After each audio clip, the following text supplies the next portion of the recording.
اعوذ باللہ السمیع العلیم من الشیطان الرجیم کلا بل ران علی قلوبہم ما کانوا یکسبون۔ تمام تعریفیں بزرگی و کبریائی اس اللہ وحدہ لا شریک کے لیے لائق و زیبا ہے جو ساری کائنات کا پروردگار اور پالنہار ہے۔ درود و سلام ہو سارے انبیاء پر، خصوصاً پیارے نبی محمد صلی اللہ علیہ وسلم پر، جنہوں نے ہر قسم کی خیر اور شر کی طرف ہماری رہنمائی کی۔ حاضرین جمعہ اور پردہ نشین خواتین اسلام، انسان کی جسمانی اور روحانی زندگی کا اصل دار و مدار اس کے دل پر ہوتا ہے۔ اللہ کے رسول صلی اللہ علیہ وسلم نے فرمایا الا وان فی الجسد لمضغہ، کہ لوگ انسان کے جسم میں ایک گوشت کا ٹکڑا ہے، اذا صلحت صلح الجسد کلہ، جب وہ گوشت کا ٹکڑا صحیح سالم درست رہتا ہے تو جسم کے سارے اعضاء صحیح سالم اور درست رہتے ہیں، اور جب وہی گوشت کا حصہ بگڑ جاتا ہے، خراب ہو جاتا ہے تو جسم کے سارے اعضاء خراب ہو جاتے ہیں، بگڑ جاتے ہیں۔ الا وہی القلب، اور وہ ہے انسان کا دل۔ اسی لیے انسان کا دل کبھی خیر کی طرف راغب ہوتا ہے تو کبھی شر کی طرف مائل ہوتا ہے، کبھی اس دل میں خلوص و للہیت ہوتی ہے تو کبھی اسی دل میں لوگوں کی تعریف سننے کی خواہش بھی ہوتی ہے۔ یہ دل کبھی زندہ رہتا ہے تو کبھی اسی دل پر مردنی بھی چھا جاتی ہے۔ زندہ دلوں کی کچھ علامتیں ہیں کہ زندہ دل کے اندر تاثیر کی کیفیت ہوتی ہے۔ زندہ دلوں میں واعظ و نصیحت کو قبول کرنے کی وہ صلاحیت ہوتی ہے کہ زندہ دل مجبوروں کی مجبوری کو دیکھ کر تڑپ اٹھتا ہے، کہ زندہ دل غریبوں کی غربت کے موقع پر اس کے اندر ایک احساس درد پایا جاتا ہے۔ اسی لیے قرآن میں زندہ دلوں کی کچھ مثالیں موجود ہیں کہ زندہ دلیں کیسی ہوتی ہیں، تو اس میں قرآن مجید میں موجود ہے کہ زندہ دل اللہ کی یاد سے مطمئن ہوتا ہے۔ اللہ کی یاد سے زندہ دلوں میں سکون و اطمینان پایا جاتا ہے۔ اللہ تعالیٰ نے فرمایا الذین آمنوا وتطمئن قلوبہم بذکر اللہ، جو لوگ ایمان لے آئے ان کے دل اللہ کی یاد سے مطمئن ہوتے ہیں۔ زندہ دلوں کی علامت یہ ہے کہ اللہ کی یاد سے ان کے رونگٹے کھڑے ہو جاتے ہیں۔ اللہ تعالیٰ نے فرمایا اللہ نزل احسن الحدیث کتابا متشابہا مثانیہ تقشعر منہ جلود الذین یخشون ربہم ثم تلین جلودہم وقلوبہم الی ذکر اللہ، کہ اللہ تعالیٰ نے جو کلام نازل کیا جو کہ آپس میں ملی جلی ہیں اور اس کو بار بار دہرائی جاتی ہیں، اس کو سننے سے اہل ایمان کے رونگٹے کھڑے ہو جاتے تھے۔ اور اسی طرح زندہ دلوں کی ایک علامت یہ ہے کہ اللہ کی یاد سے بندہ اپنی آنسوؤں پر قابو نہیں رکھ پاتا ہے۔ وَإِذَا سَمِعُوا مَا أُنزِلَ إِلَى الرَّسُولِ تَرَىٰ أَعْيُنَهُمْ تَفِيضُ مِنَ الدَّمْعِ، کہ جب وہ لوگ اللہ یعنی رسول کی طرف نازل شدہ کلام کو سنتے ہیں تو آپ دیکھیں گے کہ ان کی آنکھوں سے آنسو جاری ہوں گے۔ تو معلوم یہ ہوا کہ زندہ دلوں کی کچھ مثالیں قرآن مجید میں موجود ہیں۔ جب انہی دلوں پر آفتیں آتی ہیں، جب انہی دلوں پر مصیبتیں آتی ہیں، جب مردنی چھا جاتی ہے تو اس دل کے اندر تاثیر کی کیفیت بھی ختم ہو جاتی ہے، اس دل میں احساس درد بھی ختم ہو جاتا ہے۔ اسی لیے اللہ کے رسول صلی اللہ علیہ وسلم ایسے دل سے پناہ طلب کیا کرتے تھے، اللہم انی اعوذ بک من قلب لا یخشع، اے اللہ میں تجھ سے ایسے دل سے پناہ طلب کرتا ہوں جو تیرے آگے نہ جھکتا ہو، جس کے اندر تیرا خوف نہ ہو، ایسے دل سے میں پناہ طلب کرتا ہوں۔ اللہ کے رسول یہ دعا کیا کرتے تھے، تو لہٰذا مجھے اور آپ کو بھی چاہیے کہ ہم بار بار اس دعا کو پڑھا کریں، اللہم انی اعوذ بک من قلب لا یخشع۔ تو اب سوال یہ پیدا ہوتا ہے کہ آخر وہ کیا اسباب ہیں، کیا وجوہات ہیں جس کی وجہ سے ہمارے دلوں پر مردنی چھا جاتی ہے، ہمارا دل زنگ آلود ہو جاتا ہے، ہم بار بار واعظ و نصیحت کو سنتے ہیں، ہم بار بار قرآن مجید کی تلاوت کو سنتے ہیں اور قرآن مجید کو پڑھتے ہیں، اس کے باوجود بھی ہمارا دل کیوں زنگ آلود ہو جاتا ہے؟ تو آئیے ہم دیکھتے ہیں وہ کیا اسباب ہیں۔ سب سے پہلا سبب ہے کہ انسان جب گناہوں میں مگن ہو جاتا ہے، برائی پر برائی کرنے لگتا ہے تو انسان کے دلوں پر مردنی چھا جاتی ہے، انسان کا دل زنگ آلود ہو جاتا ہے۔ اللہ کے رسول صلی اللہ علیہ وسلم نے فرمایا ان المؤمن اذا اذنب كانت نقطة سوداء في القلب، جب ایک مومن بندہ گناہ کرتا ہے تو اس کے دل پر ایک سیاہ نقطہ بیٹھ جاتا ہے، ایک سیاہ دبا بیٹھ جاتا ہے۔ فَإِن تَابَ وَنَزَعَ وَاسْتَغْفَرَ ثُقِلَ قَلْبُهُ، جب بندہ توبہ کرتا ہے، اس گناہ سے باز آ جاتا ہے تو اس مردنی کو، اس زنگ کو اللہ تعالیٰ دور کر دیتے ہیں۔ ہاں جب بندہ گناہ پر گناہ کرتے چلا جاتا ہے اور اللہ سے توبہ نہیں کرتا، معافی نہیں مانگتا ہے، تو وہ اس دل پر مردنی ایسی ہی چھاتی جاتی ہے اور تاریکی ویسے ہی چھائی جاتی ہے۔ اللہ تعالیٰ نے فرمایا کلا بل ران علی قلوبہم ما کانوا یکسبون، لوگوں کے برے کرتوتوں کی وجہ سے، برے اعمال کی وجہ سے ان کے دلوں پر اسی طرح سے زنگ آلود ہوتا چلا جاتا ہے۔ عبداللہ بن عباس رضی اللہ عنہ نے فرمایا ان للسیئۃ سوادا فی الوجہ، کہ برائی کی وجہ سے انسان کا چہرہ کالا ہو جاتا ہے، سیاہ ہو جاتا ہے۔ وظلمۃ فی القلب، اور دل میں تاریکی چھا جاتی ہے، کیونکہ چہرہ انسان کا عکاس ہوا کرتا ہے کہ دل میں جو کچھ ہوتا ہے انسان کا چہرہ وہ واضح طور پر بتا دیتا ہے۔ دل میں اگر خوشی ہے تو انسان کے چہرے میں بھی خوشی ہوتی ہے، دل میں اگر غم ہے تو انسان کا چہرہ بھی بتاتا ہے کہ اس کے دل میں غم موجود ہے۔ تو اسی طرح سے دل میں اگر تاریکی چھا جاتی ہے تو انسان کا چہرہ بھی سیاہ ہونے لگتا ہے، انسان کے چہرے سے نور ختم ہو جاتی ہے۔ اور اسی طرح سے صرف اتنا ہی نہیں، وَوَهْنًا فِي الْبَدَنِ، اور جسم کمزور ہونے لگتا ہے، اور وَنَقْصًا فِي الرِّزْقِ، اور رزق میں کمی آنے لگتی ہے۔ اور اسی طرح جب بندہ گناہ کرتا جاتا ہے تو لوگوں کے دلوں میں بھی اس کے سلسلے میں نفرت پیدا ہو جاتی ہے۔ تو معلوم یہ ہوا کہ سب سے پہلا سبب کہ انسان جب گناہ میں مگن ہوتا ہے تو انسان کا دل زنگ آلود ہو جاتا ہے۔ اور اسی طرح دوسرا سبب یہ ہے کہ انسان اپنی جائز ضرورتوں کو حد سے آگے بڑھ جاتا ہے، تو ایسی صورت میں بھی انسان کے دلوں پر زنگ آلود ہو جاتا ہے کہ کھانا پینا انسان کی ایک جائز ضرورت ہے، سونا بھی انسان کی ایک جائز ضرورت ہے، بات چیت کرنا یہ بھی ایک انسان کی ضرورت ہے، ہنسنا یہ بھی ایک انسان کی ضرورت ہے، بلکہ یہ بھی ایک فطرت ہے انسان کی۔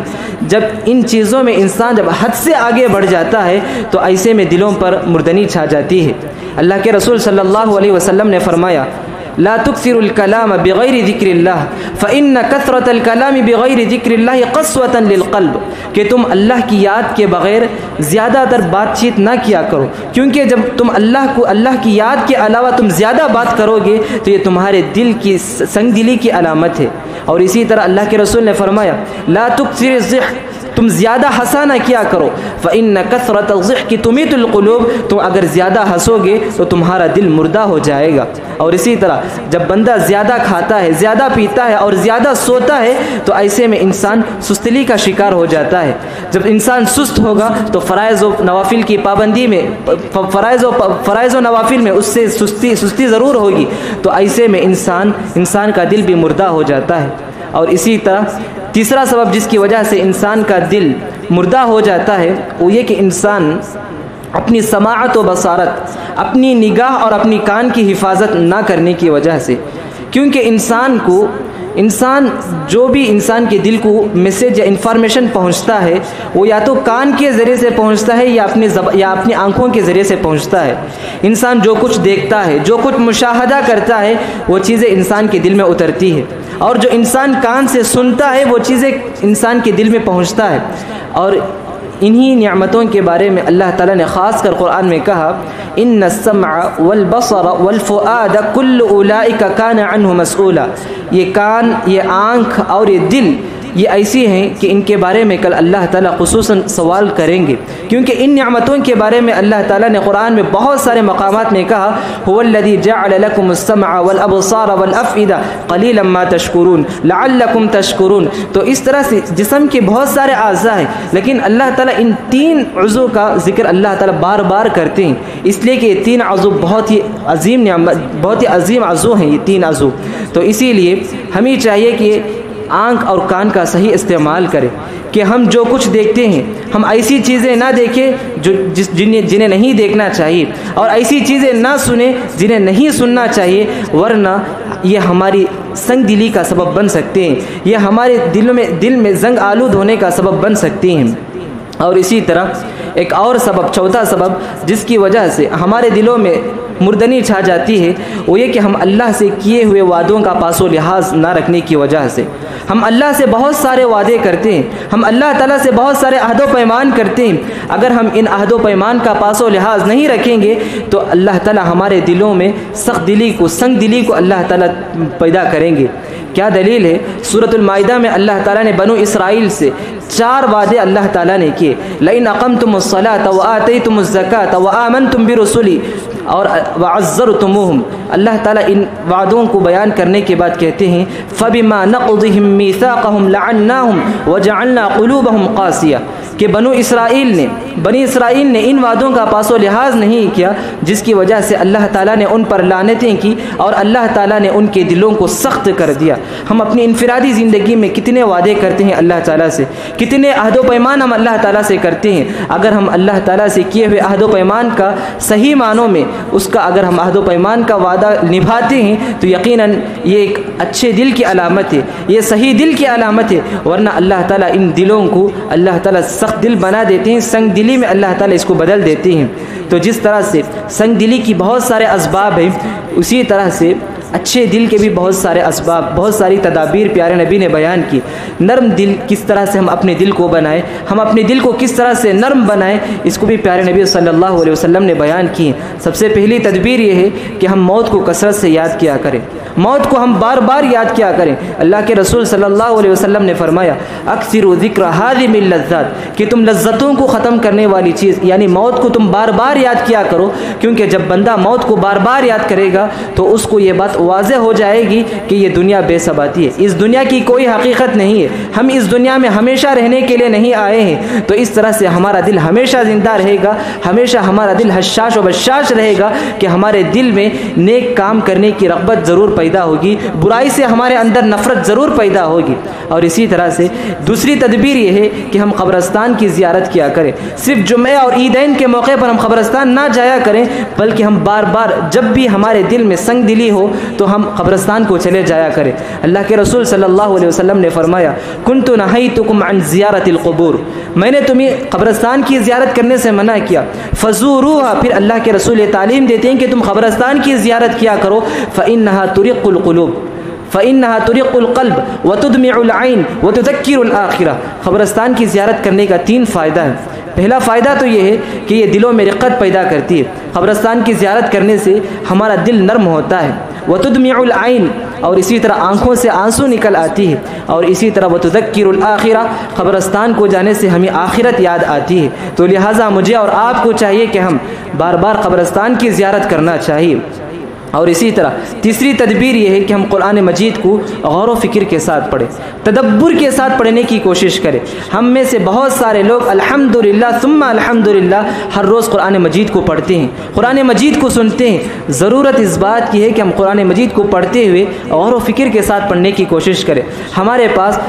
ہر زبان میں قرآن مجید کا ترجمہ موجود ہے، جو زبان ہم جانتے ہیں اس زبان میں قرآن مجید کا ترجمہ پڑھ کر دیکھیں، اس آیت میں غور و فکر کریں، دن میں ایک آیت ہی کیوں نہ صحیح اس آیت کو غور و فکر کے ساتھ پڑھیں۔ یقیناً یہ ہمارے لیے ہمارے دل کی دنیا کو بدل سکتی ہے، کیونکہ قرآن مجید یہ دل کی ہر قسم کی بیماری کے لیے شفا ہے، دوا ہے۔ خود اللہ تعالیٰ نے قرآن مجید میں کہا یا ایھا الناس قد جاءتکم موعظۃ من ربکم وشفاء لما فی الصدور، کہ اے لوگو تمہارے پاس تمہارے پروردگار کی طرف سے نصیحت آ چکی ہے، اور یہ نصیحت تمہارے دلوں کے لیے شفا ہے، تمہارے دل کی بیماریوں کے لیے اس میں دوا موجود ہے۔ ہر طرح کی اخلاقی بیماری ہو یا ہر قسم کی بیماری کے لیے اس قرآن مجید میں میرے لیے اور آپ کے لیے اس میں شفا موجود ہے۔ لہٰذا ہمیں چاہیے کہ ہم قرآن مجید کو تدبر کے ساتھ پڑھنے کی کوشش کریں۔ اور اسی طرح اگر ہم چاہتے ہیں کہ ہمارا دل نرم ہو، ہمارے دل سے سنگ دلی دور ہو جائے، تو ہمیں چاہیے کہ ہم مسکینوں کو کھانا کھلائیں، یتیموں کے سر پر ہاتھ پھیرا کریں۔ مسند احمد کی حدیث ہے، ایک صحابی ایک شخص پیارے نبی صلی اللہ علیہ وسلم کے پاس اپنی سنگ دلی کی شکایت لے کر آتے ہیں، اور آ کر کہتے ہیں کہ اللہ کے رسول میرا دل سنگ دل ہو چکا ہے، میرے دل میں احساس درد ختم ہو چکا ہے۔ تو اللہ کے رسول صلی اللہ علیہ وسلم اس بندے کو، اس شخص کو یہ نصیحت کرتے ہیں اذا اردت ان تلین قلبک فاطعم المسکین وامسح رأس الیتیم، تم چاہتے ہو کہ تمہارا دل نرم ہو تو تمہیں چاہیے کہ تم مسکینوں کو کھانا کھلایا کرو، یتیموں کے سر پر ہاتھ پھیرا کرو، جس کی وجہ سے ہمارے دل میں وہ احساس درد پیدا ہوگا، ہمارے دل میں ایک قسم کی خوشی بھی پیدا ہوگی۔ یقیناً ہمیں چاہیے کہ ہم مسکینوں کو کھانا کھلایا کریں، یتیموں کے سر پر ہاتھ پھیرا کریں۔ تو اسی طرح ایک اور تدبیر یہ ہے کہ ہم گناہ ہو جانے کے بعد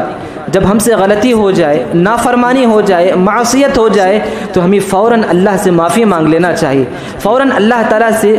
اس گناہ سے دور ہونے کے بعد اللہ سے مغفرت طلب کرے۔ جیسا کہ میں نے شروع میں وہ حدیث آپ کے سامنے بیان کی، ان المؤمن اذا اذنب كانت نقطة سوداء في القلب، کہ جب بندہ گناہ کرتا ہے تو اس کے دل میں ایک سیاہ دبا بیٹھ جاتا ہے، تو جب بندہ اس گناہ سے توبہ کر لیتا ہے تو اللہ تعالیٰ اس دبے کو دور کر دیتے ہیں۔ جب اللہ اس بندے کے اس دبے کو دور کرتے ہیں تو اس کا دل صحیح سالم ہو جاتا ہے، پھر اس کا دل نرم دل ہو جاتا ہے۔ تو لہٰذا دل کو عربی زبان میں قلب کہتے ہیں۔ قلب کو قلب اس وجہ سے کہتے ہیں کہ وہ ہمیشہ ایک طرح نہیں ہوتا، بلکہ اس کی حالت، اس کی کیفیت بدلتی رہتی ہے۔ اسی لیے اللہ کے رسول صلی اللہ علیہ وسلم نے دل کی مثال دیتے ہوئے کہا، مثل القلب کریشۃ بأرض فلاح، کہ دل کی مثال اس پر کی طرح ہے جو چھٹیل میدان پر ہو، تقلبها الرياح ظهرا لبطن، کہ کبھی ہوا اس پتے کو، اس پر کو کبھی پیٹ کے بل کرتی ہے تو کبھی پیٹ کے بل کرتی ہے۔ یعنی جس طرح سے وہ پتا کبھی ادھر کبھی ادھر ہوتا ہے، اسی طرح دل کی کیفیت بھی ہوتی ہے، دل ہمیشہ ایک طرح نہیں ہوتا ہے۔ اسی لیے اللہ کے رسول صلی اللہ علیہ وسلم دل کی اس بدلتی کیفیت کی وجہ سے اکثر و بیشتر یہ دعا کیا کرتے تھے، اللہم یا مقلب القلوب ثبت قلبی علی دینک، اے دلوں کے پھیرنے والے اب میرے دل کو اپنے دین پر ثابت قدم رکھ۔ تو پیارے نبی صلی اللہ علیہ وسلم اس دعا کو بار بار پڑھا کرتے تھے۔ انس رضی اللہ عنہ کہتے ہیں کہ اللہ کے رسول صلی اللہ علیہ وسلم اس دعا کو جمعے کے خطبے میں بھی اللہ کے رسول پڑھا کرتے تھے، اور اسی طرح قرآن کی اس آیت کو بھی ہمیں چاہیے کہ ہم بار بار پڑھا کریں، ربنا لا تزغ قلوبنا بعد اذ هديتنا وهب لنا من لدنك رحمة انك انت الوهاب۔ کیا معنی ہے ربنا لا تزغ قلوبنا بعد اذ هديتنا، پروردگارا تو میرے دل کو دین پر ثابت قدم رکھ، یعنی یہ کہ دل لا تزغ قلوبنا بعد اذ هديتنا، یعنی ہدایت دینے کے بعد میرے دل کو تو ٹیڑھا نہ کر دے، وہب لنا من لدنک رحمہ، اور تو مجھے اپنی جانب سے رحمت عطا فرما، انک انت الوہاب، اور تو بہت کچھ عطا کرنے والا ہے۔ تو معلوم یہ ہوا کہ ہمیں چاہیے کہ ہم دعاؤں کا بھی خاص اہتمام کریں، جب بھی ہم دعا کریں خصوصاً اپنے دل کے لیے دعا کریں، دل کی جو کیفیت ہے اس کیفیت کے لیے ہم بار بار اللہ سے دعا کریں۔ یہ تین دعاؤں کو ہم اللہ سے بار بار دعا کریں، ایک ہے ربنا لا تزغ قلوبنا بعد اذ هديتنا وهب لنا من لدنك رحمة انك انت الوهاب، اور دوسری دعا اللهم یا مقلب القلوب ثبت قلبی علی دینک، پھر تیسری دعا ہے اللهم انی اعوذ بک من قلب لا یخشع۔ ان تین دعاؤں کا ہمیں اپنی دعاؤں میں ضرور لانا چاہیے، ان دعاؤں کو ہمیشہ اپنی دعاؤں میں کرتے رہنا چاہیے۔ اللہ تعالیٰ سے دعا ہے کہ اللہ تعالیٰ کہنے والے کو کہنے سے زیادہ، سننے والوں کو سننے سے زیادہ عمل کرنے کی توفیق عطا فرمائے، آمین۔ اقول قولی هذا واستغفر الله لي ولكم ولسائر المسلمين من كل ذنب فاستغفروه انه هو الغفور الرحيم۔